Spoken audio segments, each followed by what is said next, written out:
Assalamualaikum warahmatullahi wabarakatuh. Alhamdulillahirabbil alamin wassalatu wassalamu ala asyrafil anbiya'i wal mursalin. Amma ba'du. Jadi perkenalkan, nama saya Ferzi dari Prodi PAI. Pada kesempatan kali ini saya ingin membahas tentang Tuhan dalam pandangan filsafat Yunani kuno. Jadi Tuhan dipahami sebagai zat maha kuasa dan asas dari suatu kepercayaan. Definisi ini tentang Tuhan tidak memiliki kesepakatan. Terdapat berbagai konsep ketuhanan. Dalam pandangan teisme, Tuhan merupakan pencipta sekaligus mengatur segala kejadian di alam semesta. Menurut teisme, Tuhan merupakan pencipta alam semesta, namun tidak ikut campur dalam kejadian di alam semesta. Menurut panteisme, Tuhan merupakan alam semesta itu sendiri. Penganut monoteisme percaya bahwa Tuhan hanya ada satu, serta tidak berwujud, tanpa materi, memiliki pribadi, sumber segala kewajiban moral, dan hal terbesar yang dapat direnungkan. Akibat konsep ketuhanan yang berbeda-beda itulah banyak gagasan tentang sosok Tuhan, sifat-sifat yang dimilikinya. Bahkan hakikat Tuhan pun terus dipermasalahkan. Terus siapakah dan bagaimanakah Tuhan terus dicari oleh manusia sebagai fitrah seorang hamba yang akan selalu memerlukan eksistensi tertinggi yang dapat menjadi tempat bertumpu dan berlindung. Jadi Immanuel Kant pernah menyatakan bahwa kebenaran adanya Tuhan adalah kebenaran yang postulat, yaitu kebenaran tertinggi dalam tingkat kebenaran, kebenaran yang tak terbantahkan, kebenaran yang berada di luar jangkauan indera, akal, dan ilmu pengetahuan. Jadi dengan demikian muncullah sebuah agama yang dianggap menjadi wadah kebenaran akan adanya Tuhan. Agama merupakan satu kepercayaan yang keberadaan suatu kekuatan pengatur supranatural yang menciptakan dan mengendalikan alam semesta, yang selanjutnya dapat disimpulkan bahwa agama merupakan suatu kepercayaan akan adanya Tuhan. Pembahasan selanjutnya ada sejarah tentang pemikiran konsep ketuhanan secara historis.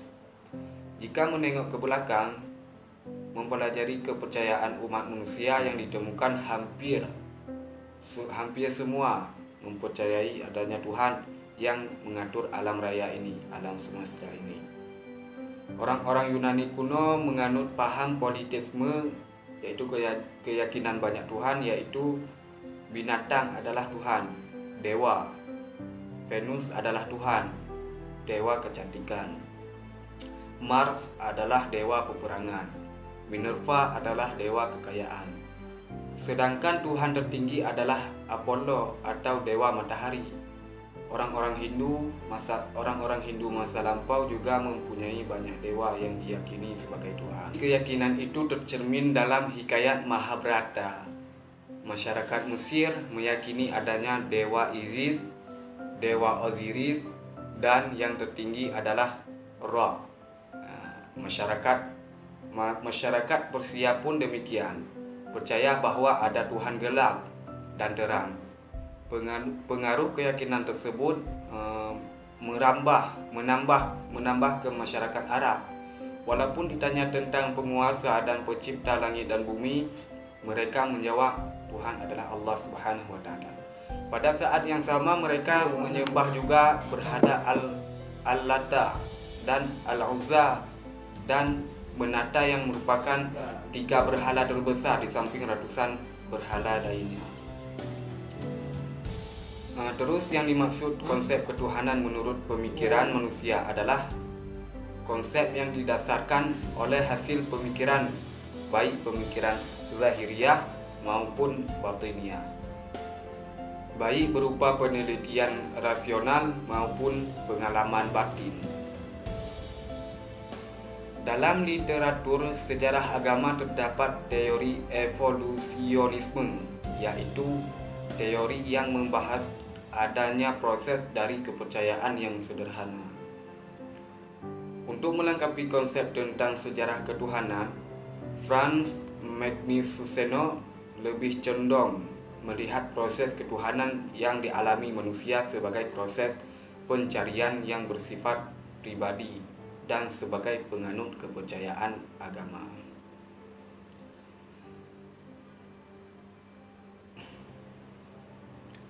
Jadi filsafat ketuhanan adalah pemikiran tentang Tuhan dengan pendekatan akal budi. Maka dipakai pendekatan yang disebut filosofis bagi orang yang menganut agama tertentu, terutama agama Islam, Kristen, Yahudi akan menambahkan pendekatan wahyu di dalam usaha memikirkannya. Jadi filsafat ketuhanan adalah pemikiran para manusia dengan pendekatan akal budi tentang Tuhan. Usaha yang dilakukan manusia bukanlah untuk menemukan Tuhan secara absolut atau mutlak, namun mencari pertimbangan kemungkinan-kemungkinan bagi manusia untuk sampai pada kebenaran tentang Tuhan. Terus ada kepercayaan mengenai keberadaan Tuhan. Deisme dianalogikan seperti tukang jam yang menciptakan jam secara teratur dan membiarkannya berjalan sendiri. Deisme adalah pandangan khas tentang Allah di masa pencerahan, berasal dari dus Allah. Namun pandangan ini berbeda dengan deisme, sebab Allah dipercaya hanya pada waktu penciptaan. Selanjutnya tidak berhubungan dengan dunia lagi, karena dunia yang sudah diatur dari semula. Allah dianalogikan seperti pencipta arloji yang bisa berjalan sangat teratur tanpa campur tangan penciptanya. Jadi deisme hanya percaya Tuhan pertama kali, setelah itu dianggap tidak ada. Jadi paham ini dianggap sebagai benih dari munculnya pandangan ateisme yang secara terbuka menyangkal adanya Tuhan. Pandangan yang muncul pada abad 18 di Prancis.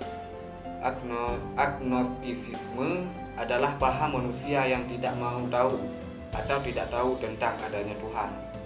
Namun hal ini lebih disebabkan karena kebuntuan atau pemikiran untuk mendefinisikan Tuhan. Jadi bagi para filsuf ini, Tuhan berada di luar jangkauan pemikiran manusia. Ateisme berarti penyangkalan adanya Allah. Namun arti tentang Allah yang disangkal adanya tidak sama dengan pandangan semua orang. Oleh karenanya arti ateisme berbeda-beda juga. Jadi segala sesuatu dipandang sebagai objek yang dapat diukur. Bahkan subjek pada akhirnya nanti dibendakan juga. Maka pada akhirnya skintisme menolak metafisika, sehingga apa yang dipikirkan secara metafisik dibendakan begitu saja. Dan ini adalah bentuk ateisme. Ngobrol lebih lanjut adalah skintisme, yaitu melawan pemikiran agama dan iman. Hal ini terjadi pada masa Galilei yang mengemukakan tentang bumi yang diistilahkan geosentris. Jadi kesimpulan filsafat ketuhanan mengajarkan manusia mengenal Tuhan melalui akal pikiran semata-mata yang kemudian kebenarannya didapati sesuai dengan wahyu, yaitu kitab suci. Dengan kata lain, bahwa baik agama maupun filsafat ketuhanan sama-sama bertolak dari pangkalan pelajaran ketuhanan. Tetapi jalan yang ditempuh berbeda-beda, masing-masing menempuh cara dan jalannya sendiri.